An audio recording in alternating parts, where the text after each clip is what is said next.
Ya. Bismillahirrahmanirrahim. Assalamualaikum warahmatullahi wabarakatuh.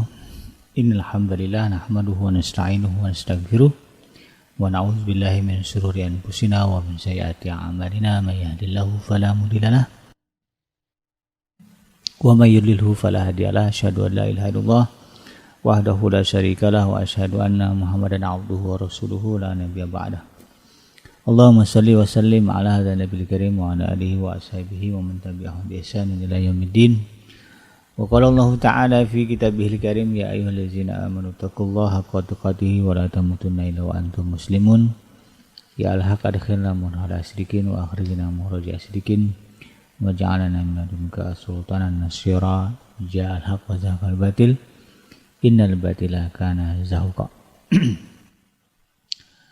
Ya alim Allahumma alimna ma yanfa'una wa anfa'na bima 'allamtana wa zidna ilma wa arana al-haqqa haqqan wa rzuqna ittiba'ah wa arana al-batila batila wa rzuqna ijtinabah. Rabbi ishrah li sadri wa yassir li amri wa hlul 'uqdatam min lisani yafqahu qawli. Rabbana innana amanna faghfir lana dzunubana wa qina adzabannar. Amma ba'd.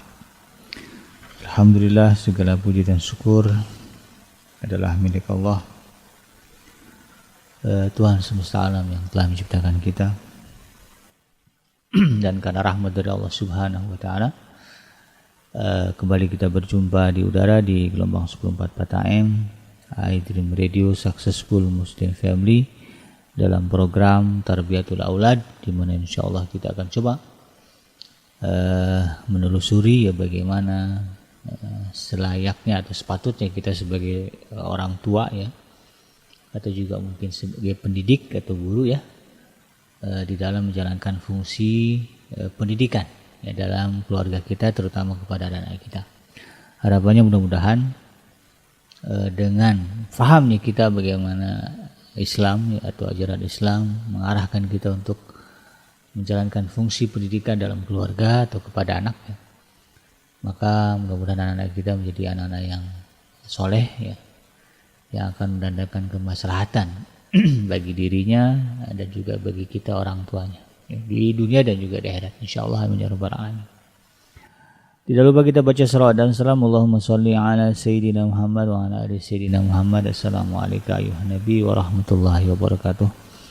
Semoga Allah terima salawat dan salam yang kita baca dan dilimpah curahkan kepada para nabi dan para rasul, wabil khusus ya Rasulullah Muhammad SAW.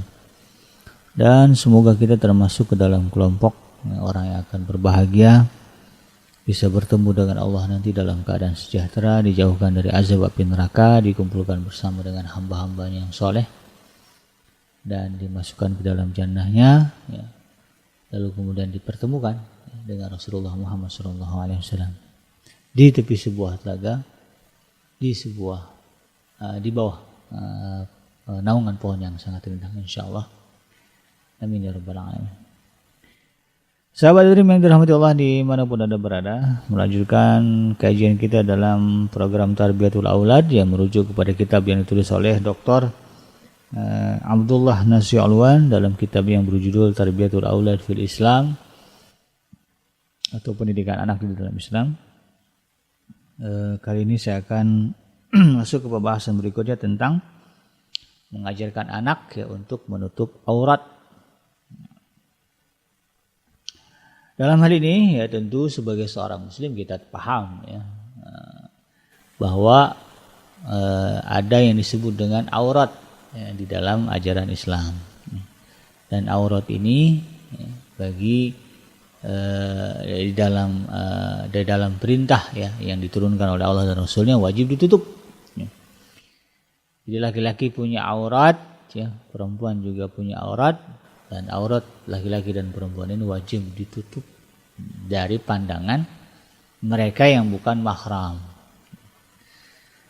Nah, nanti ya tentu didetailkan lagi ya siapa mahram ya, lalu kemudian batasan-batasan, meskipun mahram juga ada batasannya ya.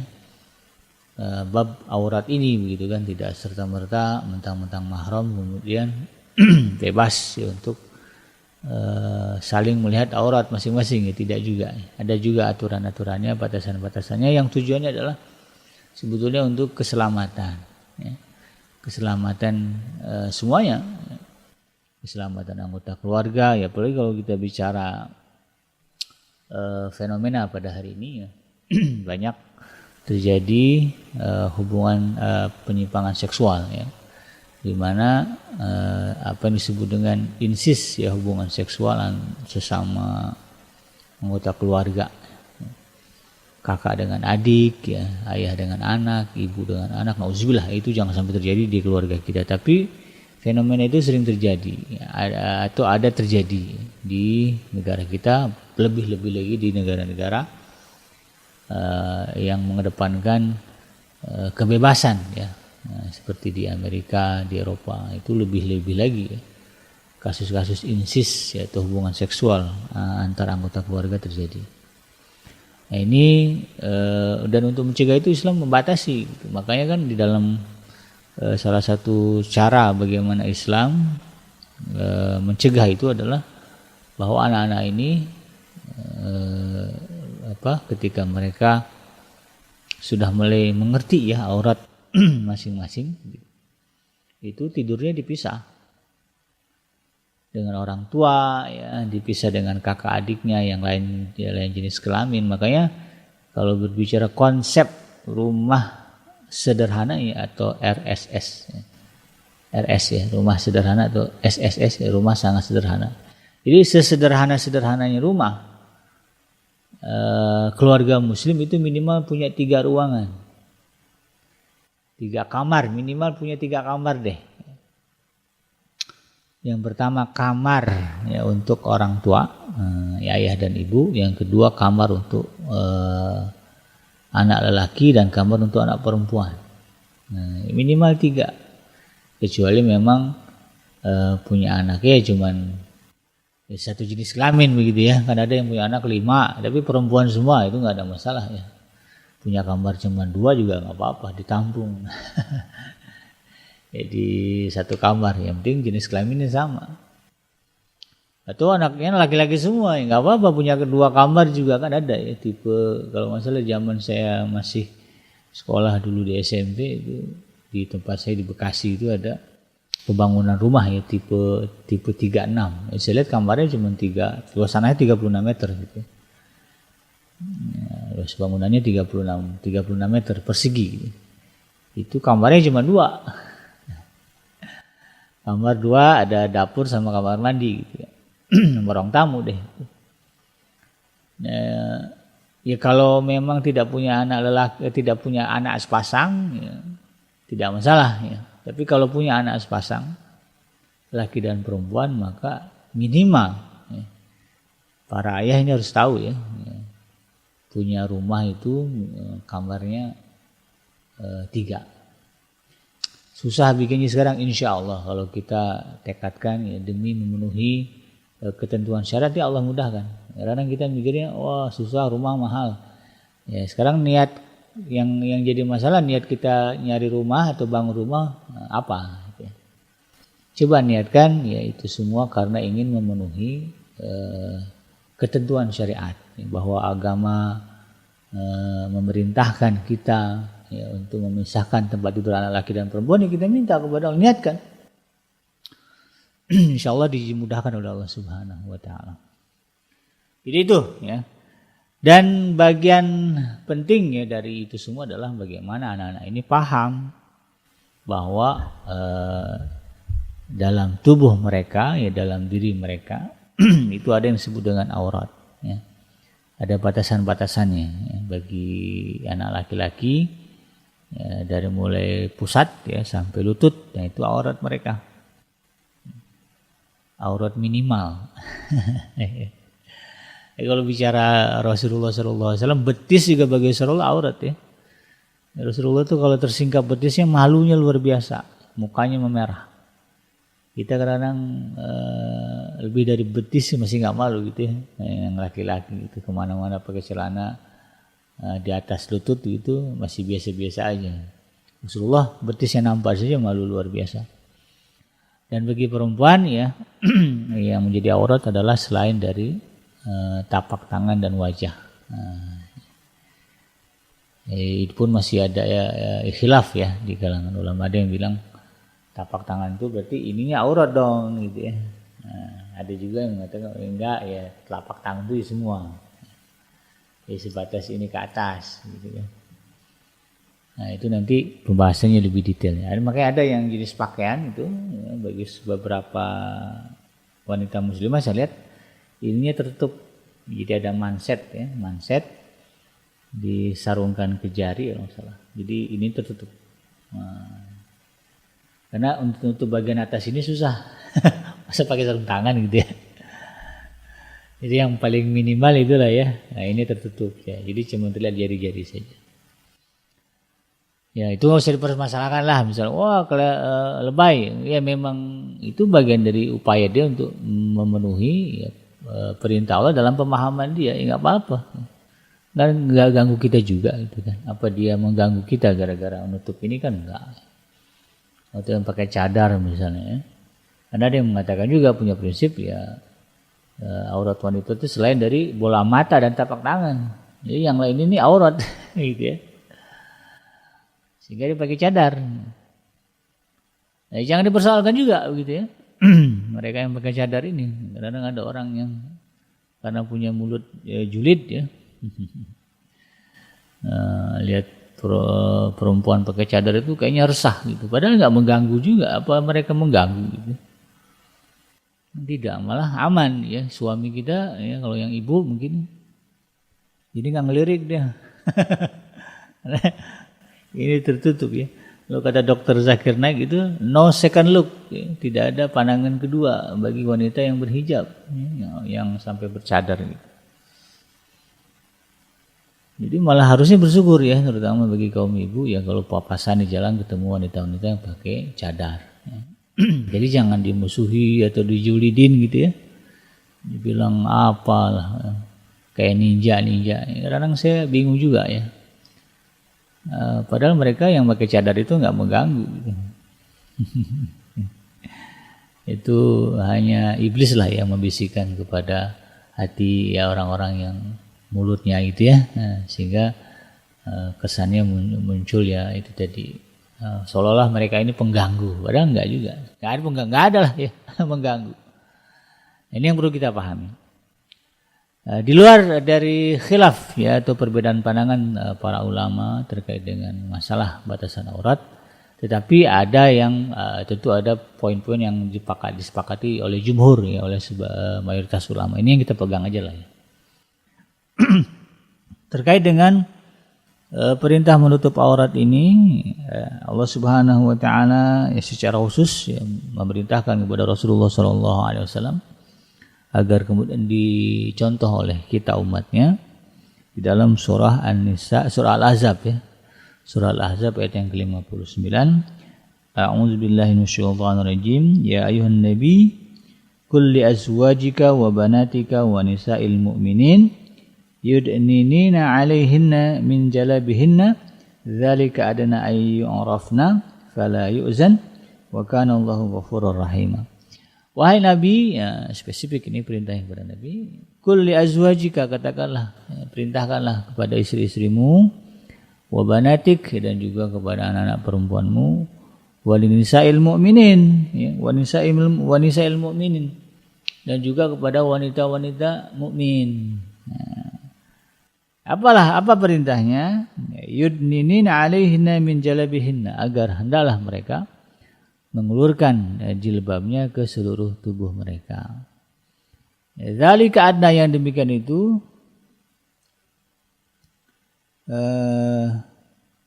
lebih supaya atau bertujuan ya memudahkan mereka ayu orafna, supaya mereka lebih dikenali sebagai muslimah. Jadi untuk membedakan mana wanita muslimah, ya, wanita mukmin, ya, ini mukmin ya. Untuk membedakan mana wanita mukmin, mana yang bukan, ya dari pakaiannya, dari cara mereka berpakaian. Ini menjadi krusial, artinya sebetulnya pakaian menjadi salah satu ciri sempurna tidaknya iman. Jadi kalau imannya sempurna, itu salah satunya akan muncul, akan nampak pada cara berpakaian. Jadi kalau misalnya cara berpakaiannya kurang sempurna menutup auratnya, maka indikasinya ya kurang sempurna juga imannya. Karena begitu bunyinya ya. Ya ayyuhan nabiyyu qul li azwajika wa banatika wa nisa'il mu'minin ya. Dan katakanlah kepada istri-istrimu, anak-anak perempuanmu dan wanita-wanita muslim mukmin supaya mereka kemudian memanjangkan jilbab mereka hingga menutupi dada. Dzalika adna ayyuraf, yang demikian itu diperintahkan agar mereka lebih mudah untuk dikenali. Fala yu'zan, dan supaya mereka tidak diganggu. Nah, itu yang saya sebut tadi ya. Saya kutip dari perkataan Dr. Zakir Naik. Kalau laki-laki ketemu perempuan bercadar itu no second look. Dia enggak ngelihat kedua kalinya, ya sekali papasan udah, nggak akan lagi ngelirik gitu. Nah, itu sebagai simbol bahwa ya, perempuan yang menutup aurat secara sempurna ya, di hadapan bukan mahramnya, terutama laki-laki, itu akan menjadi cara ya bagi Allah Subhanahu wa taala melindungi mereka dari gangguan para lelaki ya, dari gangguan-gangguan ya.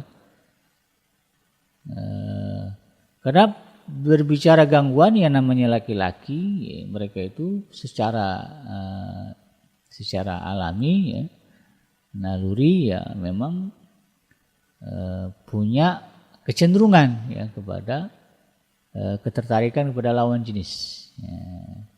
Ini dalam surah Al-Imran kan jelas ya, di ya salah satu nomor 1 bahkan ya, nomor 1 sebagai ujian terbesar bagi lelaki adalah minan nisa ya. Zuyina linnasi hubbu syahawati minan nisa, dijadikan indah pada pandangan nas yang manusia, dalam hal ini adalah laki-laki secara umum ya. Nah, itu adalah kesukaan mereka ya, kecintaan mereka memang ada syahwat di situ ya. Ada gairah. Ya, itu yang pertama, gairahnya kepada wanita. Nah, itu memang ada Allah tanamkan. Untuk itu kemudian ya, karena ini adalah sifatnya alami, maka perempuan harus menyadari ya, bahwa dirinya bisa menjadi objek syahwat ya, bagi kaum lelaki. Nah, kalau syahwatnya halal nggak apa-apa, bagus ya. Malah jadi ibadah ya. Artinya ya, objek syahwat suami ya bagus ya. Dapat pahala dari situ. Tapi kalau jadi objek syahwatnya bukan suami, ya ini jadi masalah ya. Ini akan mendatangkan dosa ya, bagi kita, bagi para wanita ya. Oleh karena itu kemudian harus dipahami. Karena banyak juga suara-suara sumbang yang mengatakan kenapa gitu kan perempuan harus menutupi keseksian mereka ya, tubuh seksi mereka gara-gara lelaki nggak bisa menahan syahwat ya. Ya kalau gitu ngapain kita pakai masker ya? Kenapa kita mesti pakai masker cuma gara-gara virus nyerang badan kita? Protes dong ya. Nah, nggak ada yang protes juga tuh kebab pakai masker gitu kan. Ya, karena kita paham ya virus memang begitu gitu kan. Ini nyerang tubuh manusia. Ya, usaha kita adalah bagaimana mencegah supaya dia tidak masuk ke badan kita. Meskipun harus pakai masker gitu kan. Tapi giliran bicara menutup aurat, analogi itu tidak dipakai. Nah, kan aneh ya. Jadi tegas ya. Tujuannya 2 ya. Kenapa aja kalau anak-anak ditanya, anak-anaknya, misalnya terutama yang perempuan ya, atau yang laki-laki juga. Kenapa sih ya? Abi Umi gitu kan, saya harus tutup aurat, kita harus tutup aurat. Memang kenapa ya?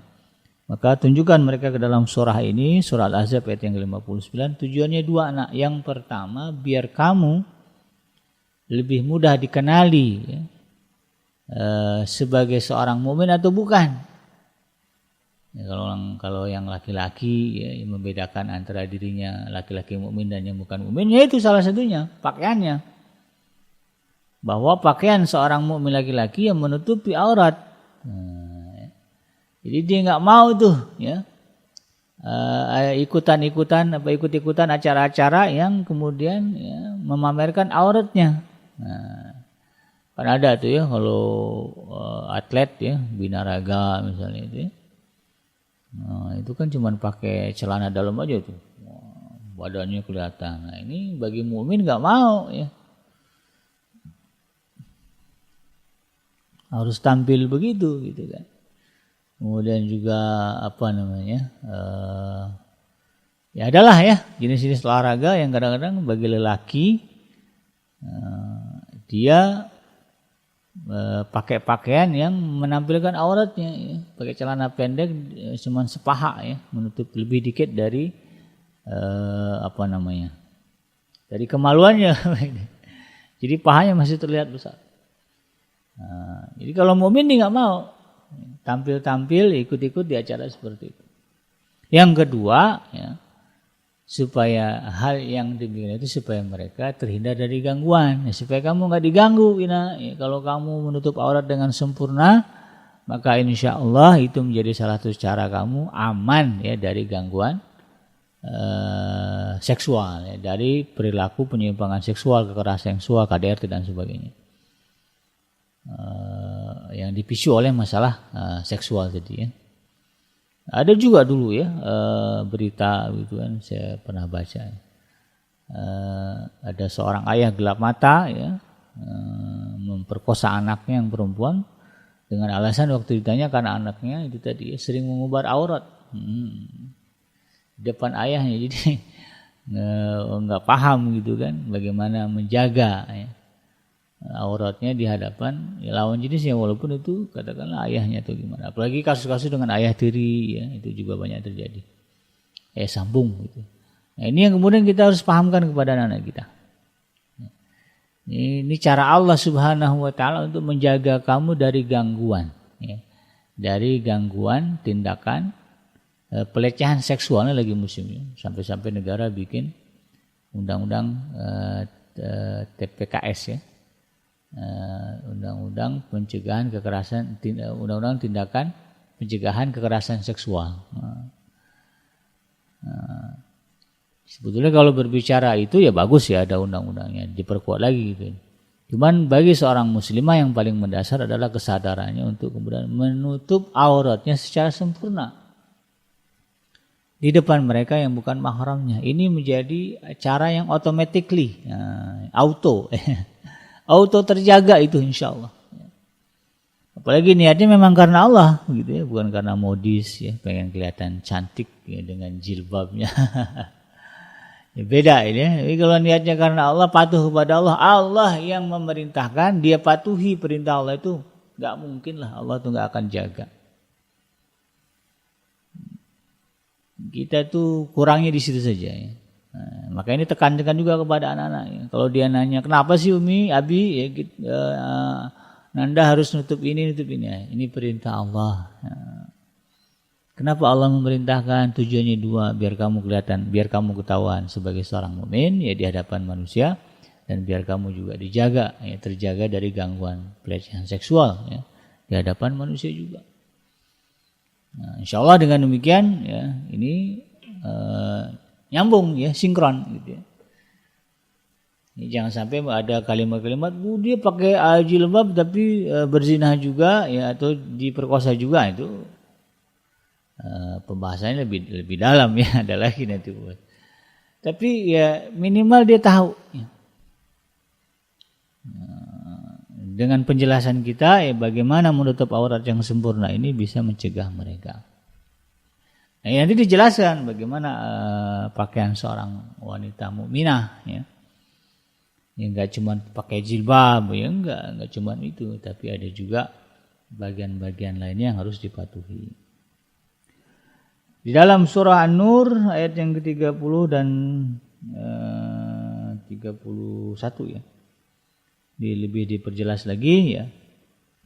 Kullil mu'minina yaghuddu min absarihim wa yahfazu furujahum dzalika azka lahum innallaha khabirum bima yasnaun.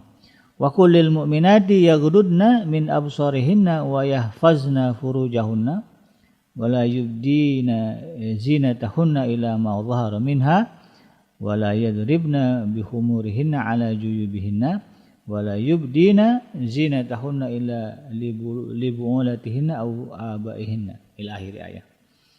Nah, ini diperjelas lagi. Ya, ini juga kita sampaikan kepada anak-anak kita. Surah An-Nur ayat yang ke-30 hingga ayat yang ke-32. Katakanlah kepada laki-laki yang beriman, hendaklah mereka menahan pandangannya dan memelihara kemaluannya. Nah, ini kepada anak-anak kita yang laki-laki, ya. Jaga mata, jaga kemaluan, jangan diumbar, ya, mata ngelihat semua, ya. Ada hal-hal yang memang tidak boleh dilihat, itu yang kita sampaikan kepada anak kita. Kemaluan apalagi, ya. Jangan diumbar sembarangan, ya, karena itulah ya, yang celaka dan selamatnya bagi lelaki. Ya. Kalau dia pandai jaga kemaluan, insya Allah dia selamat. Ya. Ada sebuah hadis yang menyebutkan demikian. Yang demikian itu adalah lebih suci bagi mereka, sesungguhnya Allah Maha mengetahui apa yang mereka perbuat. Dan katakanlah kepada wanita-wanita yang beriman, hendaklah mereka menahan pandangannya. Ya, jangan diumbar tuh mata, ya, jangan sembarangan ngelirik, apalagi memandang lelaki, wah, ya. bertatap pandang nggak boleh. Ya. Nah, ini perintah, ya, kan ada tuh, ya. Kadang-kadang perempuan terlalu lebay gitu, ya. Nah, sengaja betul dia pandang orang yang disukainya, ya. Sampai malu, ya. Lawan jenis, ya, ini dosa. Nah, ini harus paham dosa. Hendaklah mereka menahan pandangannya dan kemaluannya sama. Ya. Jaga itu kemaluan, ya, jangan sampai diumbar. Ya. Karena dari situlah ya pangkal kesengsaraan dan pangkal kebahagiaan seorang Muslim. Ya. Ya. Dan janganlah mereka menampakkan perhiasannya kecuali yang biasa tampak darinya. Ya. Perhiasan di sini tentu maksudnya adalah hal-hal yang indah, ya. Dalam diri wanita, kiasannya begitu, ya. Rambutnya gitu, ya, apalagi ya bagian-bagian indah dari itulah ya kelebihan Allah, kelebihan bagi perempuan yang Allah ciptakan bagi perempuan, ya.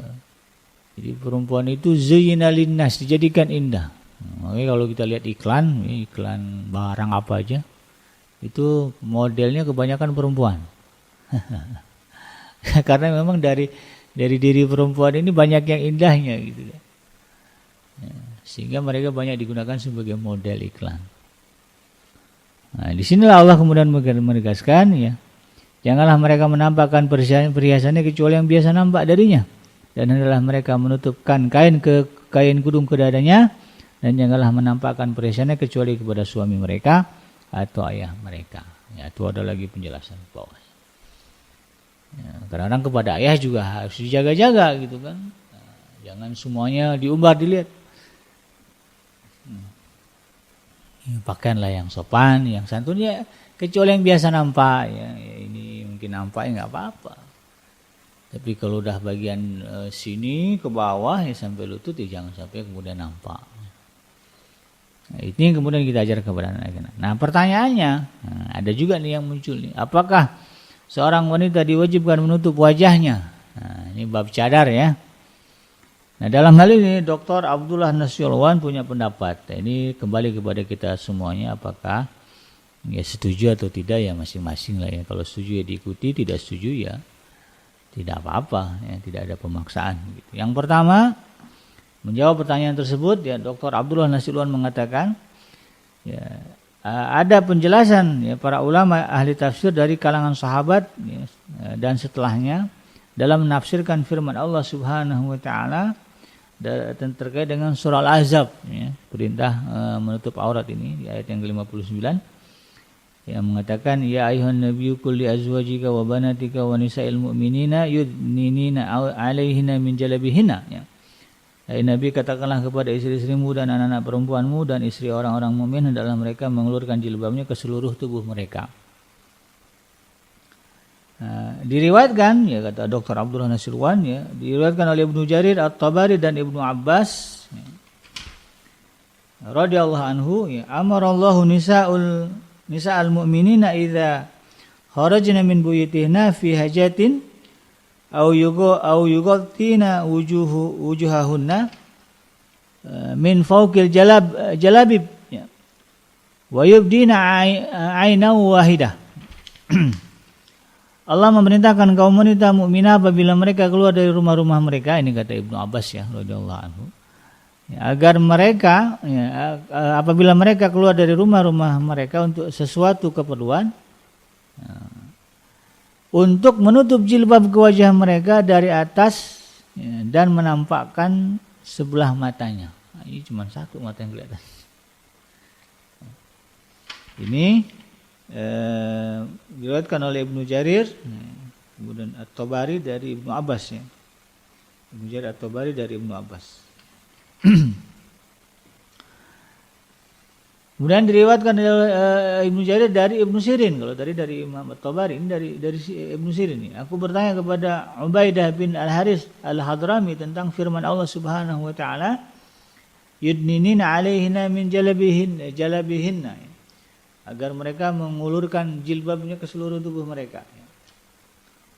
Qala, maka Ubaidah bin Al-Haris Al-Hadrami berkata, qala faqala bisaubihi, ia menjawab sambil memeragakannya dengan pakaiannya. Jadi dia contohkan lah ya. Faghatta ra'sahu wa wajhah. Ia menutup kepala dan wajahnya. Wa abraza saubahu an ihda ya'ainih, dan juga menampakkan salah satu matanya. Jadi ya tutup semua sampai ke bawah, cuma menyisakan lubang sebelah mata. Ibnu Jarir At-Tabari berkata dalam mengomentari ayat tersebut ya, terkait dengan surah Al-Ahzab ayat yang ke-59 itu ya. Ia berkata, hendaklah mereka tidak menyerupai budak-budak wanita dalam berpakaian apabila mereka keluar dari rumah untuk satu keperluan, lalu menampakkan rambut dan wajah mereka. Jadi dulu yang punya kebiasaan menampakkan rambut ya dan wajah mereka ya, yang biasa begitu itu dulu adalah jariyah ya, atau hamba sahaya atau budak-budak wanita ya, bukan orang merdeka gitu ya, seratanya di bawah gitu. Namun hendaklah mereka mengulurkan jilbabnya agar apabila orang fasik mengetahui bahwa mereka adalah wanita merdeka, maka ia tidak akan menggunjing dengan kata-kata yang menyakitkan. Al-Alama Abu Bakar Al-Jasos ya berkata, ayat ini menunjukkan bahwa seseorang wanita ya remaja diperintahkan menutupi wajahnya dari mata laki-laki asing, maksudnya bukan mahramnya ya, menampakkan penutupnya dan menjaga kehormatannya ketika keluar supaya orang yang fasik tidak berbuat jahat kepadanya. Al-Baydawi menulis di dalam tafsirnya tentang firman Allah Subhanahu wa taala terkait dengan perintah mengulurkan jilbab ke seluruh tubuhnya, surah Al-Ahzab ayat yang ke-59. Menurut beliau maksudnya adalah menutup wajah dan anggota badan mereka dengan mantel ya apabila hendak keluar untuk satu keperluan. An-Naisaburi berkata tentang firman Allah Subhanahu wa taala dalam surah Al-Ahzab ayat yang ke-59 ya. Beliau mengatakan, wanita-wanita pada masa permulaan Islam, kebiasaan wanita-wanita jahiliyah ketika keluar rumah mereka memakai pakaian mereka sehari-hari, yakni dengan memakai baju besi dan berkerudung saja, tanpa ada perbedaan antara wanita merdeka dengan wanita budak atau sahaya.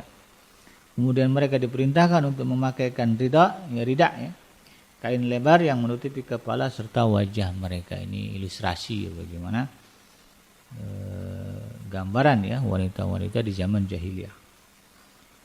Nah, berdasarkan keterangan ini jelas bahwa para sahabat dan semua ahli tafsir dan juga ahli ilmu bersepakat bahwa wanita muslimah diperintahkan untuk mengenakan jilbab besar yang menutup wajahnya dari pandangan laki-laki asing atau yang bukan mahramnya, sebagaimana diperintahkan dalam surah Al-Ahzab ayat yang ke-59. Nah, itu hujah yang pertama. Yang kedua, beberapa riwayat yang sahih dari Rasulullah SAW dari kalangan sahabiah ya, sahabat wanita, tentang menutup wajah mereka terdapat di dalam Sunan Abu Dawud dan At-Tirmizi serta Al-Muwatta dalam Al-Muwatta Imam Malik ya, bahwa Nabi Muhammad SAW memerintahkan kepada wanita yang sedang berihram dalam haji untuk tidak menutup wajah dan kedua tapak tangan mereka. Dan dalam riwayat Abu Daud bahwa Nabi melarang wanita-wanita yang sedang berihram untuk menutup kedua telapak tangan dan wajahnya.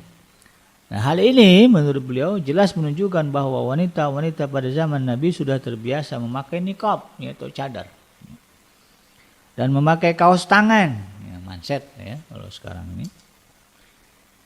Kemudian mereka dilarang memakainya ketika ihram, cuman waktu ihram saja, itu nggak boleh dipakai, nggak boleh ditutup gitu ya.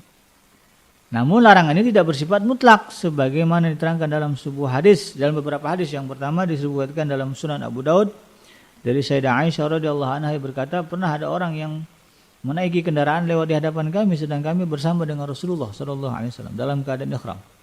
Ketika mereka berpapasan dengan kami, maka salah seorang di antara kami segera menutupkan jilbabnya dari kepala sampai wajahnya, dan ketika mereka telah melewati kami, maka kami membukanya kembali. Itu lagi ihram, kemudian ada orang asing gitu kan ya. Orang asing ya, laki-laki berarti kan. Kemudian Sayyidah Aisyah refleks ya, langsung nutup, karena biasa juga ditutup gitu kan ya, cuma pas lagi ihram Rasulullah dari awal ngomong jangan ditutup gitu. Tapi karena refleksnya begitu ya, sudah tertanam di dalam diri, kalau bukan mahram nggak boleh ngelihat aurat, maka beliau tutup langsung kerudungan begitu ya. Ya, kelihatan lah ceritanya.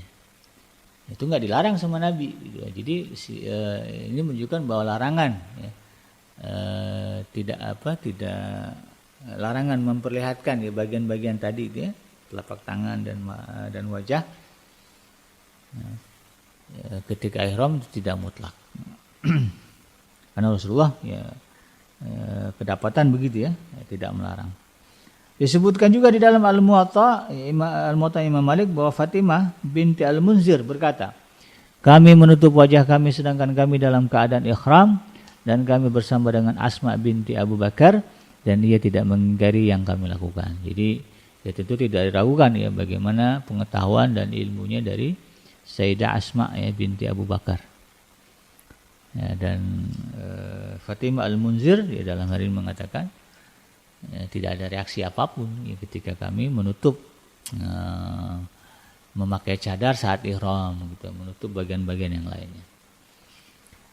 Disebutkan juga dalam kitab Fathul Bari oleh Ibnu Hajar Al-Asqalani dari hadis Sayyidah Aisyah radhiyallahu anha, hendaklah wanita itu menjulurkan jilbabnya dari atas kepala sampai menutup wajahnya. Ya, jelas. Makanya pesantren-pesantren di sinilah ya, di daerah Pulau Jawa, daerah-daerahnya sama ya. Kalau pegang kepada kitab ulamanya atau pesantrennya kita pegang kitab Fathul Bari Ibnu Hajar Al-Asqalani ya, biasanya perempuan itu pakai jilbab, pakai cadar ya panjang.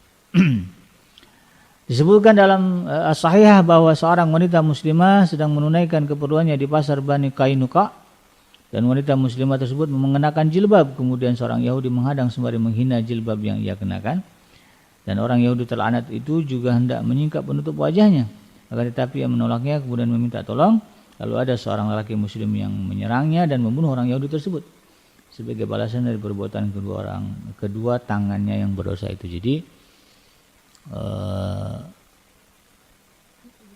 memang ya begitulah penampakan pakaiannya wanita muslimah di zaman Rasulullah SAW. Yang nampak hanyalah mata dan mungkin tapak tangan saja. Ini ya tertutup begitu.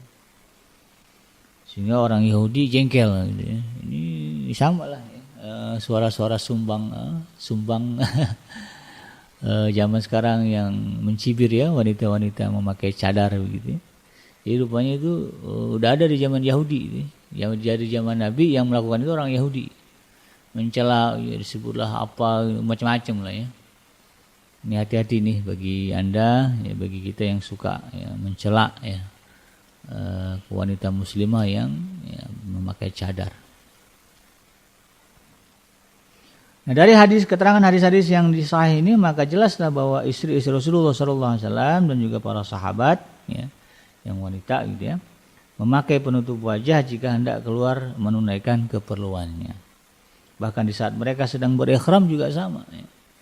Refleksnya begitu ya, pakai juga, walaupun Nabi udah bilang jangan ditutup, ini lagi ihram gitu ya. Mereka berkeyakinan bahwa mengenakan penutup syariat itu diwajibkan oleh syariat. Asalnya mereka tuh nggak pakai itu ya. Jadi itu bukan budaya Arab. Nah, ini kalau udah bilang jilbab budaya Arab, salah. Nah, ya Karena orang Arab dulu sebagaimana diterangkan oleh Dr. Abdullah Nasrullah, mereka nggak pakai jilbab ya. Pakai baju besi aja gitu ya, pakai baju besi, kemudian rambut wajahnya kelihatan. Baju besi itu baju yang berantai-rantai gitu ya. Zaman datang Islam ya, digantilah ya, cara mereka berpakaian ya, itu yang dikenal dengan istilah jilbab. Jadi jilbab ya, menutup aurat bukan budaya Arab, salah ya, tapi itu adalah perintah agama, perintah dalam ajaran Islam. Kemudian yang ketiga ya, hujah Dr. Abdullah Nasrullah terkait dengan persoalan cadar ini. Para ulama mujtahid yang dipercaya tentang masalah membuka penutup wajah bagi wanita ya, beliau mengatakan bahwa para jumhur imam mujtahid yang dipelopor oleh Syafi'i, Imam Syafi'i, Imam Ahmad dan juga Imam Malik berpendapat bahwa wajah wanita adalah aurat dan menutupnya adalah diwajibkan. Membukanya adalah diharamkan. Nah, hujah ini berdasarkan dalil yang tetap dari para sahabat dan para ulama salaf tentang ayat surah Al-Ahzab ini ya. Yudninina 'alaihinna min jalabihinna. Adalah mereka mengulurkan kain jilbabnya. Bahwasanya ayat itu memerintahkan untuk menutup wajah dan dikuatkan lagi dengan perbuatan para wanita di kalangan sahabat mereka ketika keluar untuk menunaikan keperluan mereka, menutup wajah mereka. Inilah penafsiran para sahabat dan tabi'in terhadap ayat tersebut. Sedangkan keterangannya lebih terdahulu dengan dalil-dalil yang rinci dan gamblang. Sedangkan para fuqaha ya, dari imam dari mazhab Hanafi ya, yang sependapat dengan mereka mengatakan bahwa wajah wanita bukanlah aurat dan membuka wajah jika tidak mengundang fitnah adalah diperbolehkan. Ini menurut mazhab Hanafi. Kalau Syafi'i, Maliki dan Hambali ya, itu sepakat wajah aurat gitu ya. Adapun jika enggan menyingkapnya, maka hal tersebut dapat adapun jika dengan menyingkapnya dapat mengundang fitnah, maka diharamkan sebagai tindakan preventif dan menghindari kerusakan. Kalaulah enggak ditutup itu bisa menimbulkan fitnah ya.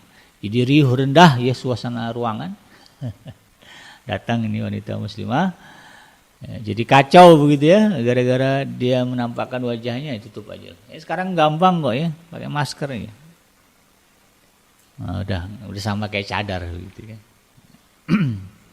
Kerudung naikin aja itu set, nah jadi nggak ribet begitu ya, nggak usah beli kain khusus yang namanya cadar gitu, nggak perlu ya. Kalau niatnya adalah ingin menunaikan perintah ini, tapi kalau niatnya adalah menunjukkan ini loh saya dari kelompok ini karena pakaiannya dikenali dengan A, itu lain lagi ya niatnya. Nah, adapun dalil-dalil yang dipakai oleh imam-imam tersebut adalah yang pertama hadis Al-Fadl bin Ibnu Abbas ya radhiyallahu anhu bahwa ketika dia sedang membonceng Nabi pada waktu haji wada, kemudian lewatlah di sampingnya wanita-wanita yang berikhram. Al-Fadl lalu melihat mereka dan kemudian Rasulullah sallallahu alaihi wasallam meletakkan telapak tangannya pada wajah Al-Fadl, maka Al-Fadl berusaha untuk memalingkan wajahnya pada arah yang lain, menghindar. Nah, hadis ini sahih, diriwayatkan oleh Imam Muslim, Abu Daud dan juga Ibnu Majah. Sedangkan letak istidlal ya, atau penyimpulan hukum mereka adalah sekiranya wajah wanita itu adalah aurat, maka tentulah wanita-wanita itu tidak akan membuka wajah mereka. Dan Fadl pun bisa melihat mereka. Jadi seandainya wajah itu bukan aurat, ya tentu Rasulullah nggak akan nyuruh nih Al-Fadl ini untuk memalingkan wajahnya. Begitu ya.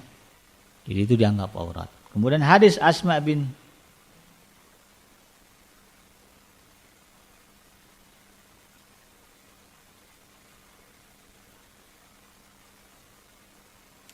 yang kedua hadis Asma binti Abu Bakar radhiyallahu anhu telah menceritakan kepadaku Al-Walid dari Syaid bin Bashir dari Qatadah dari Khalid bin Darik dari Aisyah radhiyallahu anha bahwa Sayyidah Asma binti Abu Bakar memasuki rumah Nabi dengan menggunakan pakaiannya yang tipis. Kemudian beliau melihatnya lalu bersabda, "Wahai Asma, sesungguhnya seorang wanita jika sudah balik maka tidak boleh terlihat darinya ini dan ini." Nabi menunjuk ya, kepada wajah dan kedua telapak tangannya.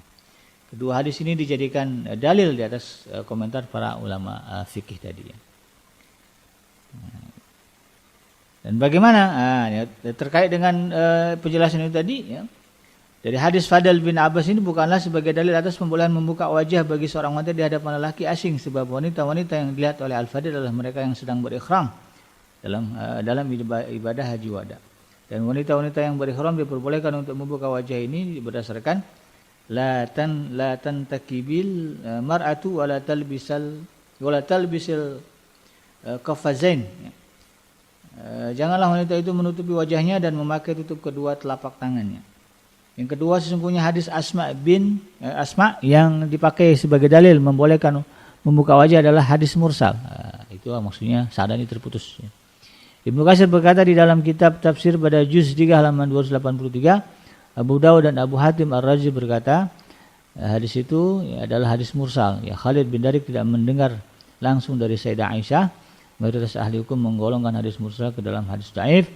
Jika hadis tersebut adalah lemah, maka tidak boleh digunakan sebagai dalil, dan pengambilan dalil dengan hadis dhaif adalah tidak memiliki arti. Ya.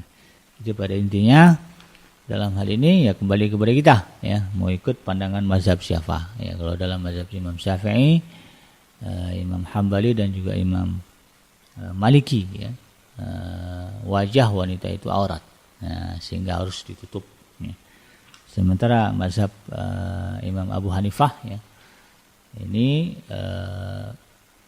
situasional ya. Kalau memang tidak menimbulkan fitnah ya, maka dibolehkan ya wajah ini dinampakkan. Tapi kalau misalnya akan menimbulkan fitnah, itu tuh paham lah ya maksud fitnah di sini. Karena itu tadi ya, wanita itu adalah makhluk yang indah yang Allah ciptakan. Zuyyina lin-nasi hubbus syahawati minan nisa. Ini harus disadari oleh kaum perempuan ya. Bahwa dirinya itu menjadi pusat perhatian. Ya. Sekalipun sudah menutup aurat, hanya menyisakan wajah. Ya. Itu bisa juga menjadi pusat perhatian. Nah, kalau sudah kira-kira arahnya menjadi akan membuat itu tadi fitnah, riuh rendah dan sebagainya.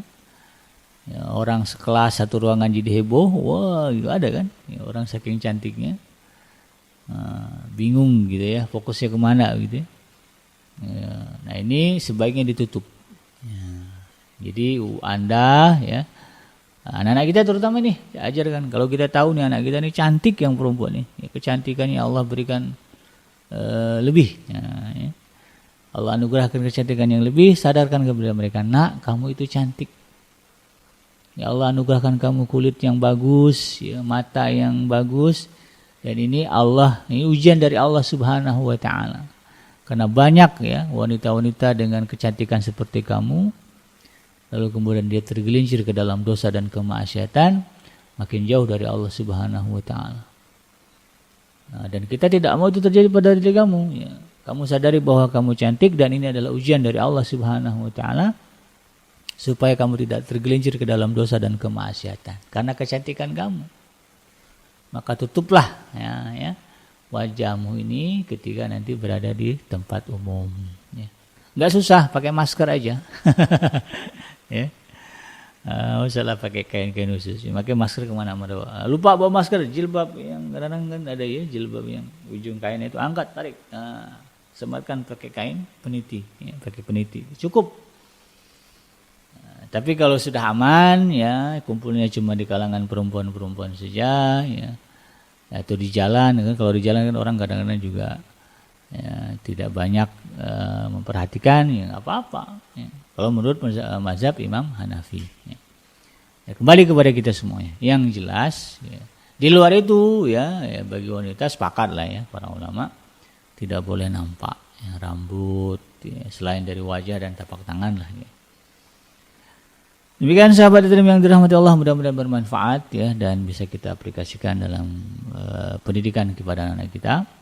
Yang benar datangnya dari Allah Subhanahu wa taala dan yang salah itu semata-mata lahir dari kealfaan dan kehilapan saya pribadi. Saya bikin ibadah undur. Subhanakallahumma rabbana wa bihamdika asyhadu an la ilaha illa anta astaghfiruka wa atubu ilaik.